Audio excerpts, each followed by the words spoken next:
What's up, everybody, and welcome to the Marvel Plus podcast, the show where we talk the Marvel shows on Disney Plus and how they connect to the MCU. My name is Bret, aka Enigma9011, and you can catch this podcast live usually every Sunday at 7 p.m. Eastern over on twitch.tv/Enigma9011.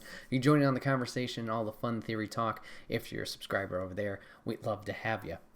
If you can't catch it live, that's A-OK. It posts the very next day on Monday at 12 noon Eastern over on YouTube. Just search Enigma9011 and you should find it over there. Today, we're continuing our talk on Daredevil, Netflix's Daredevil. And we're talking episode 3, Rabbit in a Snowstorm. Quite a bit of a different episode this time. Less Daredevil stuff per se and more Law and Order stuff. Dun, dun, dun, dun, dun. So yeah, we got to see a little bit different side of Matt and Foggy in this episode and see how they would deal with things in the court, especially when they're put in a situation like now where it's not an easy case to take on. So similar to last episode, there are multiple kind of storylines that will go on in this episode. We do have a Karen storyline as well as Matt and Foggy. I'm going to cover them not in, order. Consecutive order? Maybe that's the right word.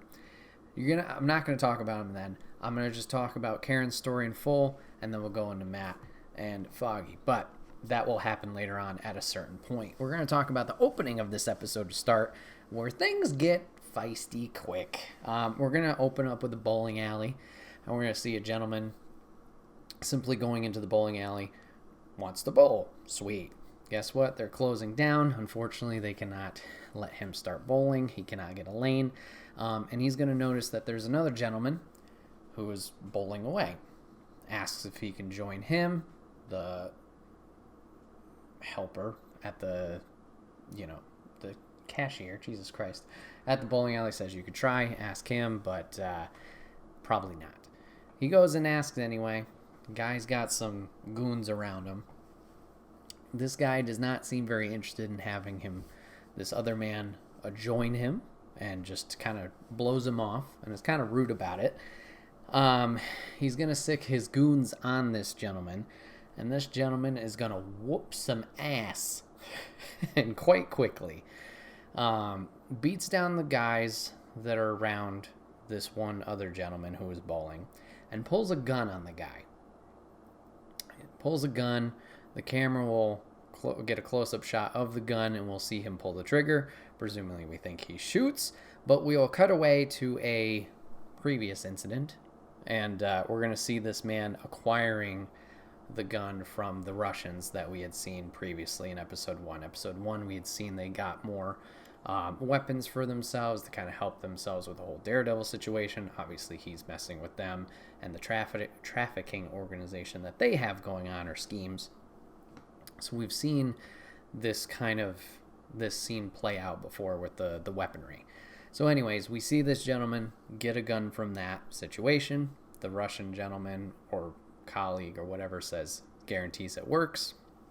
We're going to cut back to present time where he's pulling the trigger on the older gentleman. Gun doesn't work. I don't know if it jammed or is just a shitty gun, whatever. And these two are going to brawl it out. And boy, does it get violent. The gentleman who wants to bowl is going to break the older man's arm via the bowling lane ball dispenser. That's weird. He's going to break it through that. And then he's going to proceed to take a bowling ball and fucking smash this guy's head in. Yikes. Clearly the attendant at the bowling alley is very scared. She's already called 911, so the cops are already there, or presumably outside. Presumably? Whatever. They're on their way. They're right there. They're close. Whatever. Our gentleman that has just did the murder, is going to hide his gun in the arcade by a pinball machine, or rather underneath a pinball machine, and then is just going to give himself up. Hands on his head, kneels and waits for the cops who come in, and that leads to our opening credits.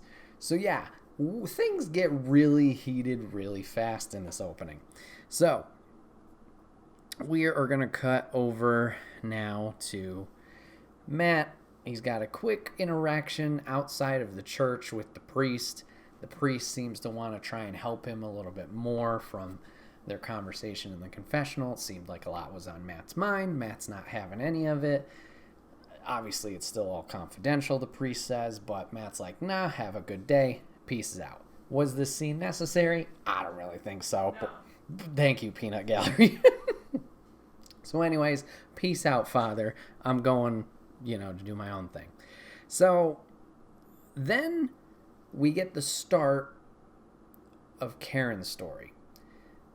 And this is another scene that, is kind of, I don't know if necessary. I guess it makes sense once you get towards the end of the conversation between these two gentlemen, but it's kind of out of nowhere. We have two players that we haven't seen yet in this series. One will be revealed to us as his name is Ben, and he works for the newspaper. And then we have another guy who's just a grizzled old man who apparently served time years ago. Okay, I don't know. So anyways, they talk. Ben's trying to get intel for the newspaper to kind of, make something a little bit spicier instead of the boring stuff they've been putting out there. He's not getting any info from this gentleman like he has in the past. So, once again, kind of a random, but it does make sense later on. So now we're in the law office. Karen and Foggy are recovering from their party night last night, and Matt's going to walk in. They notice that his eye is hurt. They're checking up on him. He says he's fine. They get a knock on the door. Everyone's confused. They're obviously all there. Someone's knocking at the door. Must be a client. And oh boy, guess who it is? It's Suit Man, this mystery guy. He's coming in, and he is trying to recruit the law team as a retainer. Put him on retainer for their company. The whole spiel is that they're a smaller organization, so they can give more individualized attention that they need compared to a bigger branch where obviously they have many clientele, so they may not get the care that they want. Anyways, this guy's trying to put them on retainer, hands them a big check with a lot of zeros on it, according to Foggy, to try and entice them. But this whole time, Matt's kind of on edge about the situation. It doesn't feel right. And they're all conversating, and pretty much what Foggy and Matt kind of share in the conversation is that they're very picky about who their clientele are. They want to make sure, they're picking the right people for themselves and obviously for the cases. But we also are going to learn some more information about Matt and Foggy themselves as Suit Man has done his research. We've learned that the two graduated from the top of their class from Columbia, and they turned down good offers at another law firm. And they just obviously set up shop in their home and are trying to help that out. So the conversation kind of takes a little bit of a turn with Matt's hesitancy. And this isn't going to sit well with the suited man. He's going to make a sly comment about Karen, who's sitting there during this conversation. And he says, do you hire all your clientele or only the pretty ones? And she gets flustered along with the guys. She gets asked to leave, and Matt brings up, how did you know about that? There were no charges pressed on her, etc., etc. So even more intrigued about why this man is here and what his intentions are. Blows it over. The guy in the suit blows it over, apologizes, says somehow they work out a deal where they're going to do a trial of a trial, a trial case to see how they work, how things are, to kind of prove themselves as well. And they need to be at the precinct or jail, whatever, in 38 minutes. So guy gives the info, leaves. Foggy's all confused, shit, we got to get moving. Also not happy that Matt's kind of going on his own and they're not being the team that he wants them to be. Matt decides to pursue the Suit Man for a little bit and focuses with his hearing on the watch.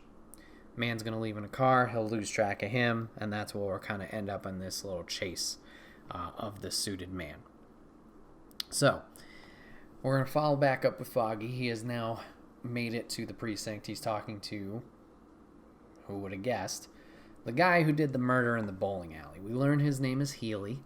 And the man, Healy really knows specifically what to say. It seems like everything's either scripted or he's been here before, which he mentions he's had some trouble in the past. It's very particular and articulate, his words that he's using. Matt will eventually follow up. He comes in, joins the party, tries to start the whole thing over. Once again, Healy's very specific with how he words things, what would sound better, blah, blah, blah. So the guys are put off, once again, by this whole situation. Now it seems more Foggy is on the side of, this doesn't seem right, we should get out of this, etc. Matt says we're going to take the case, and they leave it at that. Alright, now, this is where we're going to start the branch.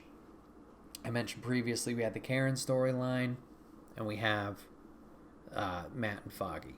So now I'm going to take a little bit of a tangent here, and we're going to follow the Karen story from her start to finish. Now that she's been flustered by the suited man, what happens with her, and also technically tying into this story in a way, is what's going on with Ben. What's his deal? Why should we care about him? So Ben's whole thing in this episode is he's stressed because presumably his wife is in the hospital and she's in very bad condition. Insurance company is trying to get her out of the care that she needs in the specific room. He's trying to make a deal, make it count, get more time. So he's stressing about that, and also wants to use the newspaper for good and talk about the situation of the, masked vigilante, or just, this unknown party disrupting the bad stuff that's happening in Hell's Kitchen. So we follow Ben, like I said, we learn about his wife, we see the stresses he's going through. Karen, on the other hand, with her stresses, has gone to, I don't think it was Union Allied, but some company that wants her to sign a document for like a non-disclosure. Don't talk about anything. And if she signs it, she'll get like 6 months salary to kind of restart her life as a moral obligation from the company or whatever the hell. So we see this kind of tense situation talk with presumably this other lawyer go down. She won't sign it, and she kind of gets fishy herself of like, why are they trying to keep me quiet? Everything I knew on the drive,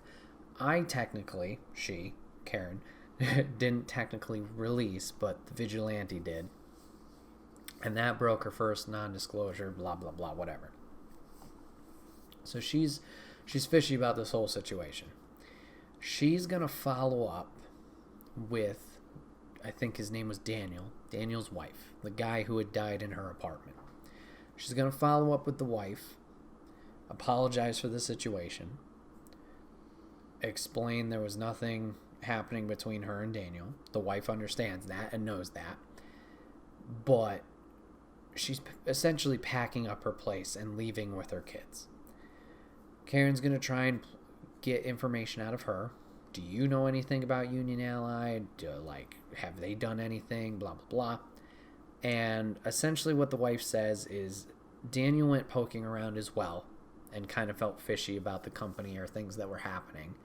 And then a few days later, the event happened where he was murdered in the apartment. Lastly, she's going to mention that she signed the document. She doesn't want to talk about it or can't talk about it. And she's moving on with her life and obviously focusing on the kids. Last piece of Karen news is Karen's going to go to Ben after reading another article I guess he had put out about the vigilante. and she's going to say, I think I have some information that might help or, open this up a little bit more of a story, to make a story to put out there. So essentially, that's the Karen story. And Ben. Newspaper, both stressed, and now are trying to do good from a different angle with the media. So now let's go back to Matt and Foggy. Excuse me. So, let's see. As I try and regain myself in my notes. So, they make a plan of what they're going to do. They're going to try and they want to get a plea for him. Healy shuts down that idea and says no, he wants it to go to trial. So, Matt and Foggy make up a plan for what they're going to do. Foggy's going to open it up. Matt's going to close it down. And they're going to try and go from there. Meanwhile, we are going to see the suited man one more time. He is going to recover the gun from the pinball machine.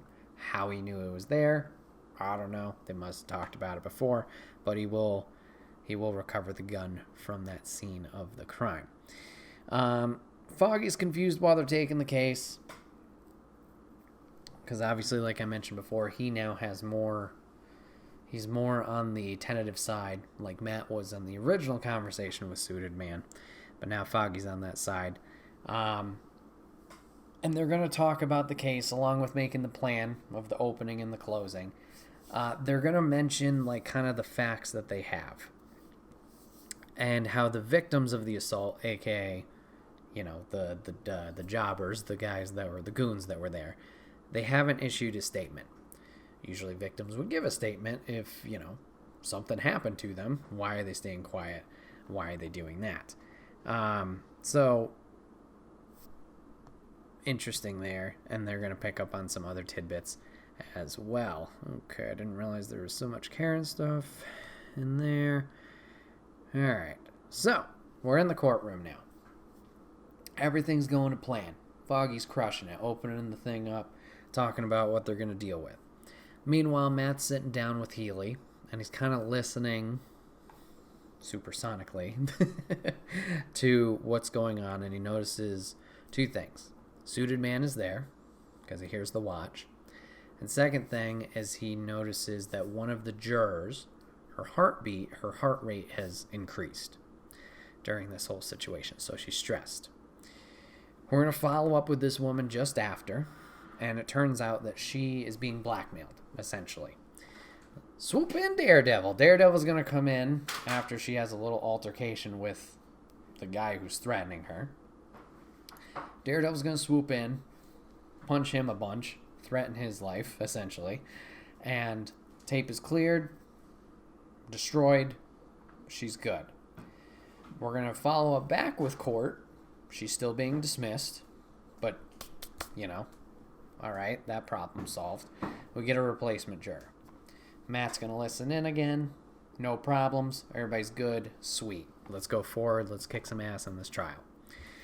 So, Matt's going to make a statement. He's doing the whole closing argument. Does a really good job of, addressing the facts and talks about morals, good and evil, blah, blah, blah. But in the court of law, you got to go off the facts. So, we mentioned the victims did not get a statement. Fact 1. Fact 2. The attendant at the bowling alley did not see the attack or the confrontation between the two men until it had already started. So, they're really trying to go for self-defense here. Obviously, as an audience, we know what's up. So, self-defense, we don't know how the altercation started. She doesn't know that. So that was 2. So, it's hard to, really say he did it. So, we're going to cut away after that to a car. We're going to see Suited Man with Old Man we had seen at the very end of episode 1, or maybe not the very end, but during episode 1 that was kind of like this part of the mafia group. I think we discovered this man's name is Leland. I don't know if that's said out loud. I had subtitles on, so maybe they just posted it there. They're talking about the whole situation. And he wants to really talk to the boss. Want to talk to the boss, blah, blah, blah. He can't. He's busy. Okay, what's he busy with? Well, he just got his penthouse ready, so he's going to be buying paintings. Okay. Great. What? Yeah. So, can't meet with the big boss. Whatever. So now he's going to focus on Healy. Why don't we just get rid of Healy like we got rid of the cop in episode 1? Hang him in the cell. No big deal. Problem solved. Suitman's going to explain, yeah, you can leave bodies, but if we keep leaving bodies, a trail of bodies, eventually trails are going to lead somewhere. So that can't be the plan here, to just keep, getting rid of anybody and anybody that helps them out. So that's the reason they're keeping him around. We're going to follow back up with court one more time. The closing arguments. What the jury has decided on. Matt's going to hear the suited man arrive once again with his watch. Matt's listening in. Seems concerned about the case because he will then realize that another woman, an older lady in the jury, is now nervous. The one handing in the decision. And he realizes it's a hung jury. No verdict is met. Foggy's like, okay. They'll push it back, blah, blah, blah. Matt's like, that's not going to be the case. It's already gone long enough. They're just going to bing, bang, boom, make their decision here. Healy knows the result. He says, you guys did really good. That was a great speech, but, it is what it is. So essentially, he was just, lamb to slaughter, and he kind of knew that. That was the plan the entire time.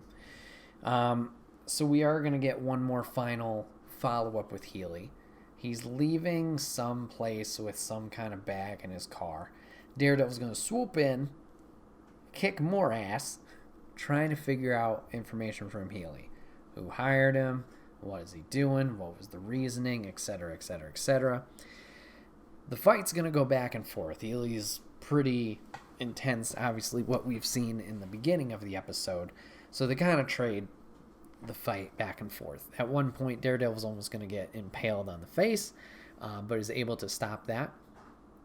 This will lead to Daredevil getting the advantage, having Healy on the ground and having a piece of glass in his hand. Applying a little weight and a little pressure, he stabs Healy, who will then reveal the name of the boss. And it is Fisk, Wilson Fisk. Finally, we get a name drop of Kingpin. Everything's tied together here. Connections. Daredevil learns the information that he wants, gets off of Healy. Healy's freaking out. If he knows that I spread his name, he's going to get rid of me. He should have just killed me, blah, blah, blah. And then proceeds to impale his own face and kill himself. Because he's so scared of what Wilson Fisk will do. Big yikes. So, Healy's dead. Great. Kaput. Finished. Finito. Done. We're going to get our closing scene here. We're in an art gala.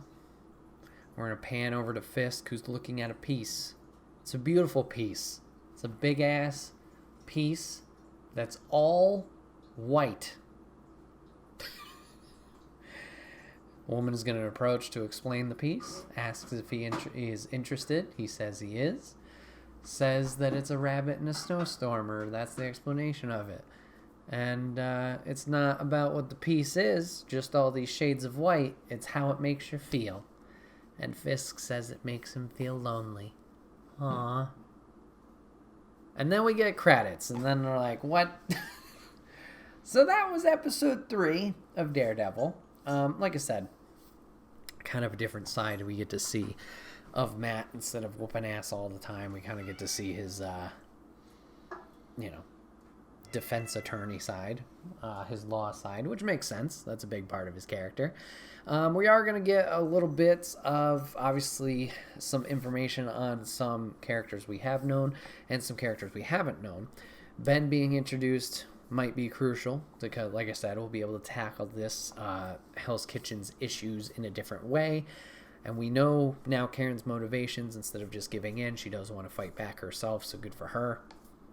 And then, yes, we do get Vincent D'Onofrio, as Jeff mentions, in the show now as Kingpin, so we can finally kind of have his face revealed and see now what his plan is.